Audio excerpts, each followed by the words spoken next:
Bien, nous allons prendre nos Bibles et regarder ensemble dans Ésaïe chapitre 24. Et je voudrais vous parler aujourd'hui du jugement de l'Éternel. Le jugement de l'Éternel. Depuis plusieurs fois, nous sommes en train de traverser ces chapitres où Dieu prononce à travers Ésaïe ses jugements contre les nations. Et aujourd'hui, nous avons dans le chapitre 24 un résumé des jugements de l'Éternel. Dans Ésaïe 24, donc le titre, le jugement de l'Éternel. Le contenu de ce chapitre, du verset 1 à 23, est beaucoup plus que ce que nous pouvons considérer aujourd'hui, mais si je devais diviser ces versets en parties, dans les versets 1 à 12, que nous allons considérer aujourd'hui, Dieu, à travers Ésaïe, décrit la désolation du pays.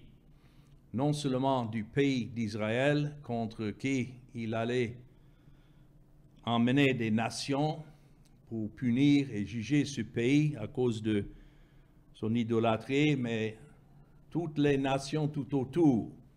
Ça nous montre que Dieu est souverain sur les nations et qu'il exerce sa volonté où il veut, quand il veut, envers qui il veut. Donc, c'est la première division dans les versets 1 à 12. La désolation du pays. Comment Juda, rappelons-nous que lorsque Ésaïe a annoncé, il y avait deux prophéties. Premièrement, pour les 10 tribus du nord qui se sont révoltées et que les Assyriens allaient emmener en captivité. Et cela s'est passé. Mais 150 ans plus tard, c'était annoncé que Babylone devait être suscitée pour venir contre la tribu qui restait, Juda et Benjamin, et que Jérusalem devait être complètement détruite. Mais dans les versets 13 à 15, donc c'est ce qui est décrit dans les 12 premiers versets, versets 13 à 15, nous voyons encore la miséricorde de Dieu, que ce n'est pas tous qui seraient condamnés ou détruits, parce qu'il y avait déjà cette promesse que Dieu avait faite à David, que de sa postérité, il allait susciter une postérité, c'est-à-dire Christ, qui allait s'asseoir sur le trône de David. Et nous savons que cela s'est accompli lorsque Christ est venu la première fois. Il a donné sa vie et il est mort et il a été enseveli, il est ressuscité et monté au ciel où il est assis aujourd'hui et il règne. Donc tout ce qui concerne cette prophétie de la promesse à David s'est réalisé dans le premier siècle lorsque Christ est venu la première fois. Donc pour ça, pour cette raison, c'était nécessaire que Dieu préserve un reste.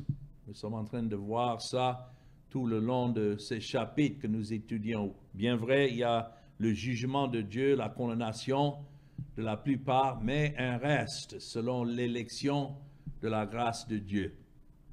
Et nous voyons un exemple de cela dans les versets 13 à 15. Et puis, dans les versets 16 à 23, c'est là nous voyons la promesse de restaurer Jérusalem encore, après la destruction aux mains de Babylone. 70 ans sont passés où il y avait une postérité qui était amenée en captivité en Babylone, et puis est venu le décret par Cyrus, le roi des Mèdes et des Perses, que ceux qui sont restés devaient retourner à Jérusalem et rebâtir le temple. Et c'est ce temple et cette ville qui existait au temps de Christ lorsqu'il est venu au premier siècle. Donc, dans les versets 16 à 23, nous voyons comment Dieu avance son royaume par ses jugements. Ces jugements ne sont pas pêle-mêle, mais ces jugements ont un but et Dieu accomplit toujours son but. Comme je disais, il y a beaucoup plus ici dans le contenu que nous pouvons regarder dans le temps que nous avons. Donc nous allons concentrer dans ce message sur les versets 1 à 12, la désolation du pays qui est annoncée ici par Isaïe. Donc, je lis dans le verset 1, « Voici l'Éternel dévaste le pays et le rend désert. Il en bouleverse la face et en disperse les habitants. Et il en est du sacrificateur comme du peuple, du maître comme du serviteur, de la maîtresse comme de la servante. » Pas de distinction en ce qui concerne le jugement de Dieu, du vendeur comme de l'acheteur, du prêteur comme de l'emprunteur, du créancier comme du débiteur. Le pays est dévasté, livré au pillage, car l'Éternel l'a décrété. Soulignez bien cette phrase. Pourquoi ces choses arrivent? C'est l'Éternel qui l'a décrété. Le pays est triste, épuisé. Notons bien ces mots. Les habitants sont abattus, languissants. Les chefs du peuple sont sans force. Le pays était profané par ses habitants. Voilà le pourquoi. Ce n'est pas seulement que Dieu juge, mais il donne ici la raison et il se justifie dans ses jugements, sévères qu'ils soient. Parce qu'il y a beaucoup qui regardent ça pour dire, mais ça c'est quel Dieu ça, qui peut traiter les habitants de cette manière?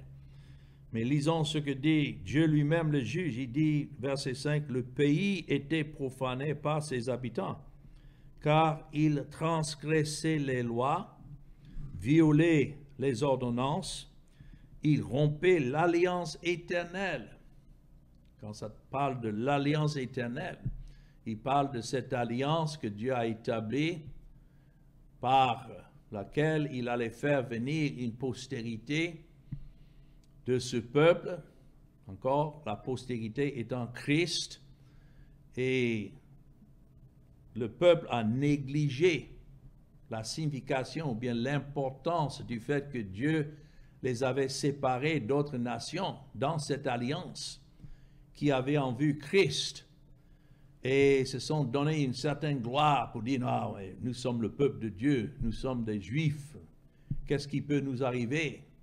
Et même en se fiant du temple qui existait, pour dire que non, tous ces prononcements de jugement ne peuvent pas nous arriver parce qu'au moins nous avons le temple. Et donc Dieu leur dit ici qu'ils ont violé les ordonnances. Quelles ordonnances? Ce qui concerne les sacrifices et les sacrificateurs et la signification, comment ces choses étaient une image de Christ. Donc, rompant l'alliance éternelle. C'est pourquoi la malédiction dévore le pays et ses habitants portent la peine de leurs crimes. Nous ne devons pas aller loin pour savoir pourquoi Dieu condamne des pécheurs à l'enfer et une séparation éternelle de lui. C'est parce qu'il est saint, mais aussi ce n'est pas que ceux qui sont condamnés sont des gens qui se sont, de temps en temps, ils se sont égarés. Non. Ici, Dieu les appelle des criminels.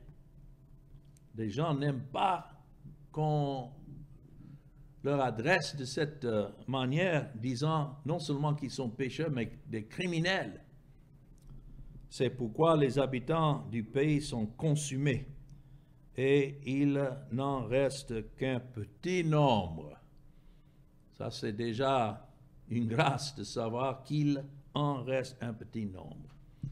Quand nous contemplons aujourd'hui combien de nous dans ce monde qui adorent Dieu selon ce qui est écrit, selon la vérité, par Christ seul. Et nous pouvons dire, mais nous sommes un petit nombre. Mais Dieu merci pour ce petit nombre. Nous ne devons pas nous comparer avec le monde parce que Christ lui-même a dit que large est le chemin qui mène à la destruction. Mais étroit est la voie qui mène à la vie éternelle. Dieu merci d'être sur cette voie par sa grâce. Alors, verset 7, le mou est triste, la vigne est flétrie, tous ceux qui avaient le cœur joyeux soupirent, la joie des tambourins a cessé, la gaieté bruyante a pris fin, la joie de la harpe a cessé. On ne boit plus de vin en chantant, les liqueurs fortes sont emmenées aux buveurs. La ville déserte est en ruine, toutes les maisons sont fermées, on n'y entre plus. On crie dans les rues parce que le vin manque, toute réjouissance a disparu, l'allégresse est bannie du pays. Donc le verset 12 avec lequel nous allons nous arrêter, la dévastation est restée dans la ville et les portes abattues sont en ruine.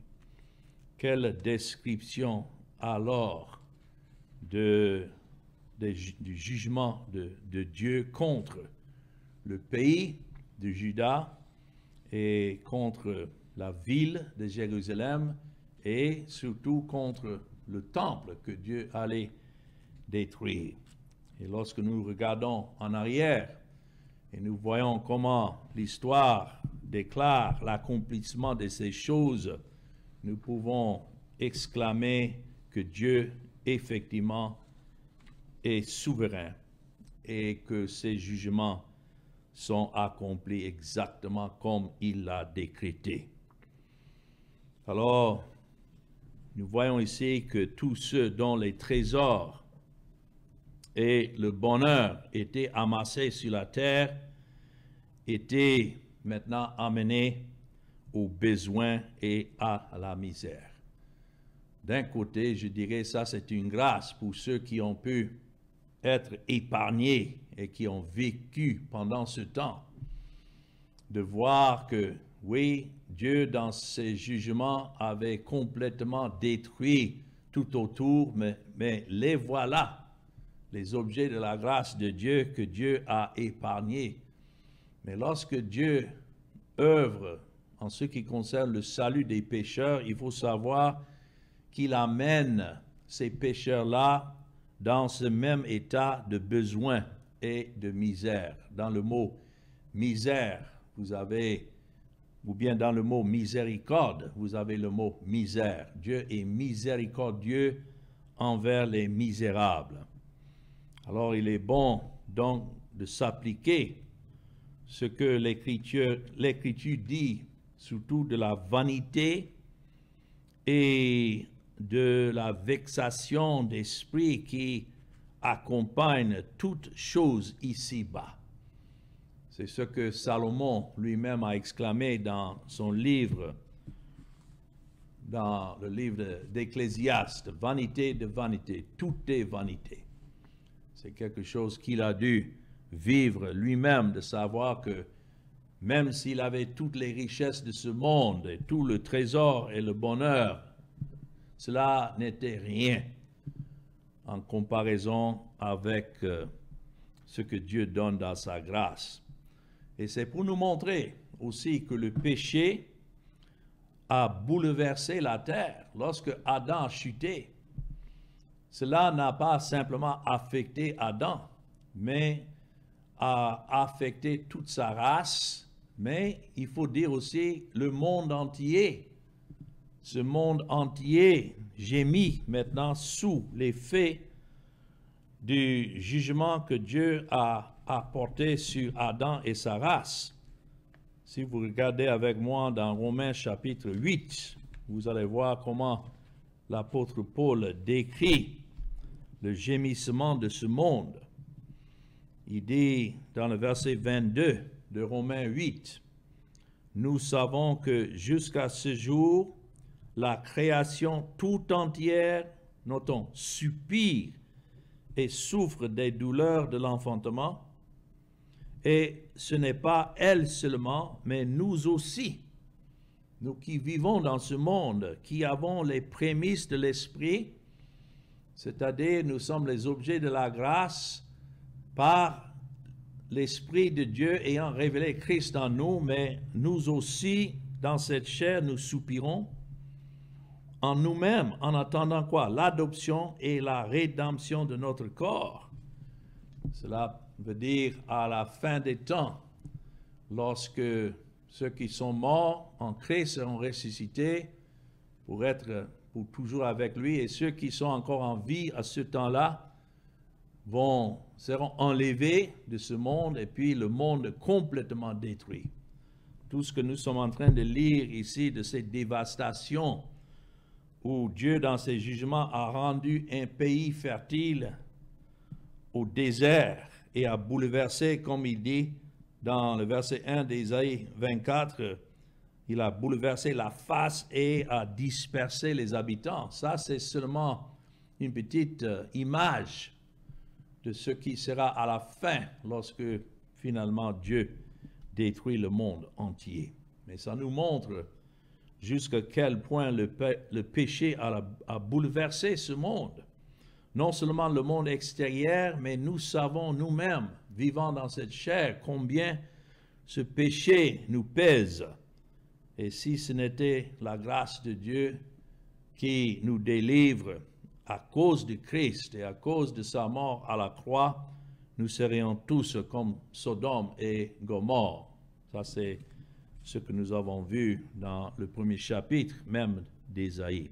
Je sais que ce sont des thèmes qui se répètent, mais c'est nécessaire parce que quand tout va bien, nous regardons tout autour de nous et tout semble être paisible et calme, nous avons la tendance de penser que, oui, ça doit continuer comme ça pour toujours. Non. Ce monde est déjà rendu au jugement.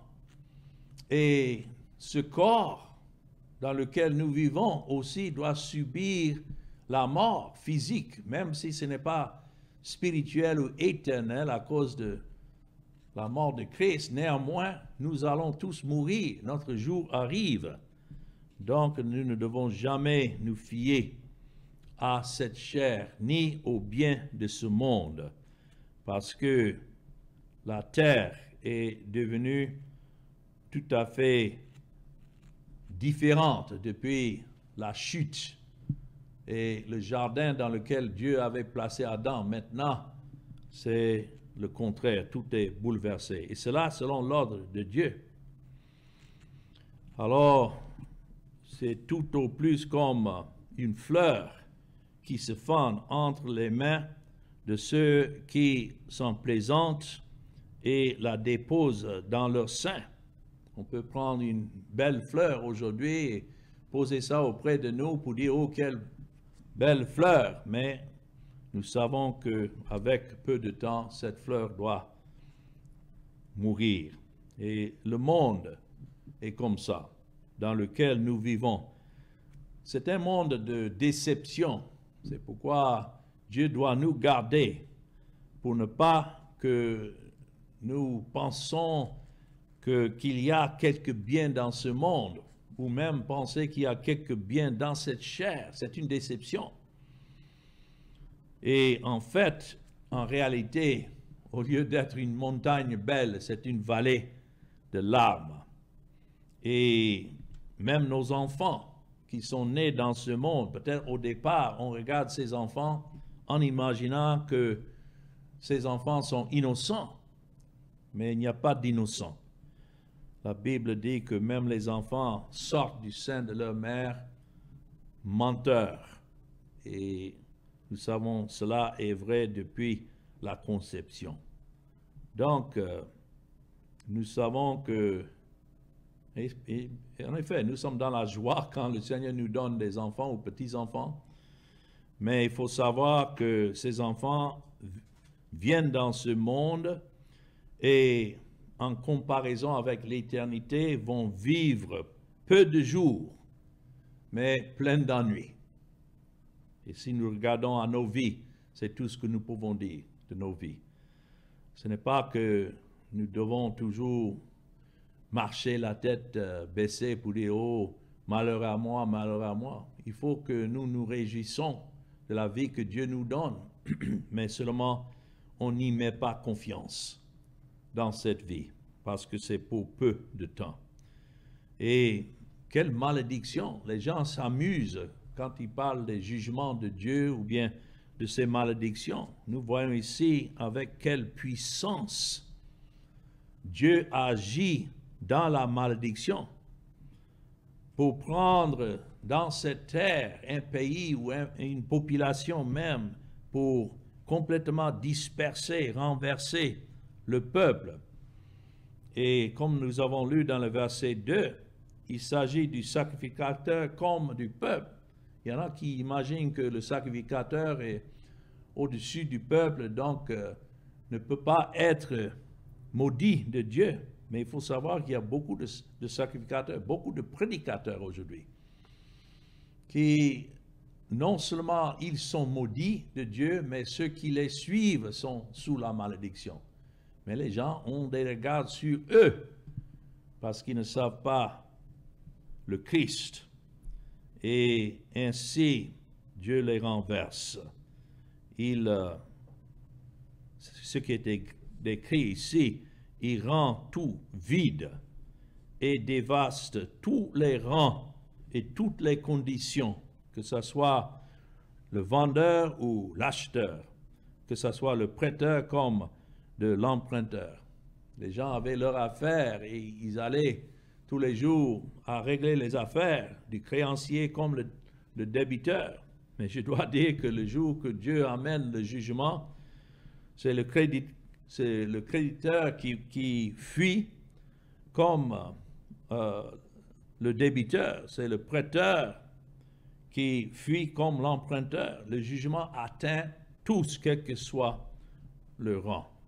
Pourquoi? Parce que le péché a pollué tous les hommes. Il n'y a pas de différence, il n'y a pas de juste devant Dieu, pas un seul. Et donc, Dieu manifeste sa puissance dans ses jugements. Quelle que soit la joie charnelle que les gens cherchent, cela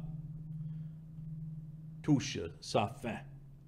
Et la fin est la lourdeur. Cela veut dire que quand Dieu amène ses jugements, qui peut supporter cela? Il n'y a pas un bien, il n'y a pas un bonheur que les pécheurs traversent, que lorsque Dieu amène ces jugements, que cela peut les supporter dans ce jour de jugement. C'est seulement ceux qui sont les objets de la grâce de Dieu en Jésus-Christ, pour qui Christ est venu et qui a porté lui-même leur charge. Ça, c'est la substitution. C'est que Christ a porté leur charge. Autrement, nous serions tous comme des objets de cette malédiction de Dieu. Et Dieu a bien des manières pour exercer ses jugements. Et si vous voulez d'imbiber du vin amer et des boissons fortes à ceux qui les aiment, c'est-à-dire ceux qui cherchent et poursuivent, devient en fin de compte leur jugement. C'est pourquoi ici Dieu parle de cela dans le verset 9. On ne boit plus de vin enchantant. Et les liqueurs fortes sont quoi? Amères aux buveurs. Il n'y a même pas un vin que quelqu'un peut prendre. Souvent les gens boivent le vin parce qu'ils veulent en quelque sorte se soulager face à leurs problèmes de vie. Mais rien de cela ne peut les aider au jour du jugement de Dieu lui-même. C'est le contraire, comme c'est écrit ici. Même ces liqueurs dans lesquelles ils se sont confiés sont maintenant amers aux buveurs. Et la ville déserte est en ruine. Quelle image que nous voyons ici, quelle angoisse de l'esprit et la ruine qui domine lorsque Dieu exerce ses jugements. Oh, que nous puissions apprendre à nous lamenter du péché et de notre état de péché et de nous réjouir en Christ, qui seul est la véritable éternelle joie des pécheurs qu'il sauve. Alors, personne ne peut échapper à ce jugement. Donc, ça c'est le premier point que nous sommes en train de voir ici, cette scène, cette image du jugement de Dieu. Et dans les versets 1 à 3 que nous avons lus, la portée de ce jugement.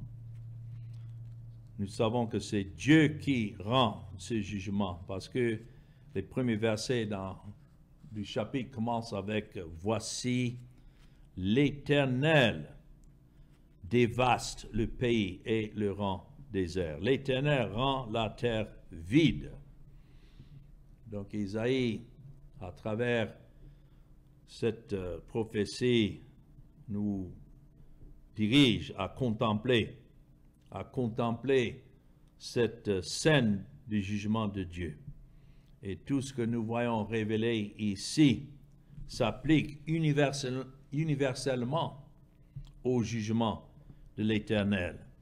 Même si cela s'est réalisé à cette époque dans le pays d'Israël, mais il nous suffit de lire cela pour savoir qui est ce Dieu devant qui nous avons affaire et que personne ne peut échapper à ce jugement. Je sais aujourd'hui que les gens ne cessent d'entendre parler d'un Dieu d'amour et qui ne veut pas la destruction de qui que ce soit. Vous allez remarquer ici que nous ne voyons même pas le mot amour mentionné une fois. Bien sûr, il y a un reste, donc nous voyons là en cela la main de Dieu dans sa grâce pour préserver un reste, mais Dieu est un Dieu saint et tel est le Dieu que nous devons annoncer aux hommes. Un Dieu qui règne, un Dieu qui est saint et qui ne peut pas regarder ailleurs en ce qui concerne le péché, que si le péché n'a pas été jugé complètement dans son Fils, le Seigneur Jésus-Christ, alors c'est le pécheur même qui doit supporter ce péché. Mais au jour du jugement de Dieu, nous voyons que c'est expliqué qui rend la terre désert. Et nous savons que c'est une manière de parler, parce que d'autres peuvent dire non, mais même après le jugement, il y a des choses qui poussent et les gens retournent et commencent à planter de nouveau. Et c'est vrai, mais c'est une manière de montrer combien le jugement de Dieu est complet. Le pays, verset 3, est dévasté, livré au pillage, quoi, car l'Éternel l'a décrété. Il y en a qui disent que, en ce qui concerne le décret de Dieu, qu'il décrète le salut, mais non pas la condamnation. Il y en a qui raisonnent comme ça. Mais ici, nous voyons que non, Dieu décrète non seulement le salut, mais le jugement. Tout provient de sa main. Et nous avons déjà vu alors, donc ça c'est la description du jugement, la scène du jugement dans ces 3 premiers versets. Deuxièmement, le motif du jugement, la raison du jugement. Nous avons vu ça dans les versets 4 à 6. C'est la terre qui pleure. Et pourquoi la terre pleure-t-elle? C'est lorsque Dieu exerce ses jugements sur la terre, que cela cause le tremblement des gens à cause de ces jugements. D'autres essaient de dire, mais est-ce que donc Dieu n'est pas en faute en ce qui concerne les jugements? Les gens préfèrent blâmer Dieu que de prendre eux-mêmes la blâme. Est-ce que la faute est à Dieu? Est-ce que c'est parce que Dieu est la terre qu'il a créée? Non, c'est bien écrit. Le pays était profané par ses habitants, car ils transgressaient les lois, violaient les ordonnances. Voilà pourquoi Dieu juge. Ça me rappelle de ce que Paul a dit dans Romains chapitre 9. Romains chapitre 9 et le verset 20. Il y en a qui raisonnent pour dire, mais si Dieu est souverain, tout se passe comme il décrète, alors pourquoi blâme-t-il alors? Il n'y a pas d'argument nouveau de nos jours. Dans le verset 18, c'est écrit en Romains 9, ainsi, il fait miséricorde à qui il veut et il endurcit qui il veut. Voilà le jugement de Dieu qui rend. Il fait miséricorde à qui il veut et il endurcit qui il veut. Tu me diras, verset 19, pourquoi blâme-t-il encore? Car qui est-ce qui résiste à sa volonté? Et voilà la réponse, verset 20. Ô homme, toi plutôt, qui es-tu pour contester avec Dieu? Le vase d'argile dira-t-il à celui qui l'a formé, pourquoi m'as-tu fait ainsi? Le potier n'est-il pas maître de l'argile pour faire avec la même masse un vase d'honneur et un vase d'un usage vil? Et que dit ici Dieu, notons, voulant montrer sa colère et faire connaître sa puissance. Voilà ce que nous sommes en train de lire ici dans Ésaïe 24. Dieu, dans sa souveraineté, démontrant sa puissance et sa colère, il a supporté avec une grande patience des vases de colère formés pour la perdition. Pensons des années qui ont passé même entre le temps qu'Ésaïe a prophétisé, jusque cela s'est réalisé. C'était plus de 150 ans. Comme au temps de Noé, où Dieu avait déjà décrété détruire ce monde à travers le fleuve, mais pendant 120 ans, Noé a prêché la justice de Dieu. Et l'arche représentait le salut en Christ. Mais les gens ont continué avec leur affaire comme si rien n'était, comme c'est le cas aujourd'hui. Mais ça, c'est Dieu qui supporte avec une grande patience le fait qu'il ne détruit pas déjà ce monde, démontre sa patience. Mais pourquoi? C'est écrit dans le verset 23. Et s'il a voulu faire connaître la richesse de sa gloire envers qui? Des vases de miséricorde, qu'il a d'avance préparés pour la gloire. Donc c'est clair, n'est-ce pas? Il y a des vases de colère, notons, verset 22, formés pour la perdition. Les gens peuvent essayer de blâmer Dieu, mais quand Dieu les laisse à eux-mêmes, ils sont contents, vivent leur vie comme ils veulent. Mais c'est pour un temps, c'est un jugement. Oh, mieux être un de ces vases préparés d'avance pour sa gloire, pour le salut. Vase de quoi? Miséricorde. Il est miséricordieux envers les misérables. Alors c'est pourquoi ici dans ces versets, le motif du jugement est bien déclaré. C'est à cause de l'homme, c'est à cause de sa transgression. Et ça, ce n'est pas seulement les œuvres extérieures qu'on voit, mais la transgression qui est dans l'esprit même des gens. Et les gens préfèrent suivre leur propre voie que de suivre la vérité et ce que Dieu lui-même a annoncé. Nous savons que si Dieu n'intervient pas dans sa grâce, nous serions tous comme ceux qui sont décrits dans Romains chapitre 1. Et le verset 25.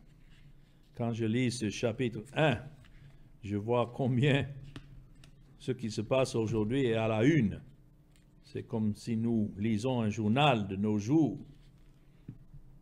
C'est écrit dans... Et quand ça parle de la transgression, ici, des lois, il y a toutes sortes de lois. Il y a la loi de nature, il y a aussi la loi de la vérité révélée dans les Écritures. Aujourd'hui, nous vivons ceux qui transgressent même la loi de nature, des gens qui sont nés hommes, qui veulent se changer maintenant en femmes, et des femmes qui veulent se changer en hommes, ou bien des hommes qui veulent se joindre à d'autres hommes pour appeler ça le mariage, ou bien des femmes qui se joignent aux femmes pour appeler ça une union bénie. Tout cela, c'est déjà décrit ici dans Romains chapitre 1, par exemple, dans le verset 23. Ils ont changé la gloire du Dieu incorruptible en image représentant l'homme corruptible, des oiseaux, des quadrupèdes et des reptiles. Verset 24. C'est pourquoi Dieu les a livrés à l'impurité selon les convoitises de leur cœur, en sorte qu'ils déshonorent eux-mêmes leur propre corps, eux qui ont changé la vérité de Dieu en mensonge et qui ont adoré et servi la créature au lieu du Créateur, qui est béni éternellement. Amen. Amen. Verset 26, c'est pourquoi Dieu les a livrés. C'est une manière de juger aussi, même s'ils sont encore en vie, néanmoins livrés à des passions infâmes, car leurs femmes ont changé l'usage naturel en celui qui est contre nature. Et de même, les hommes, abandonnant l'usage naturel de la femme, se sont enflammés dans leurs désirs les uns pour les autres, un homme pour un homme, commettant homme avec homme des choses infâmes et recevant en eux-mêmes le salaire que méritait leur égarement. On pouvait continuer à lire, mais ça nous montre comment Dieu est juste dans ses jugements. Et c'est pourquoi il est droit en ce qu'il exerce dans ses jugements. Et puis, nous voyons en fin de compte maintenant cette scène du jugement que nous avons lue dans les versets 7 à 12. Quelle scène triste où tous les joyeux qui étaient joyeux dans leur vie, marchant comme s'il n'y avait pas de jugement, mais quand le Seigneur a apporté ce jugement, oh quel cri qui et soupir qui sortent maintenant.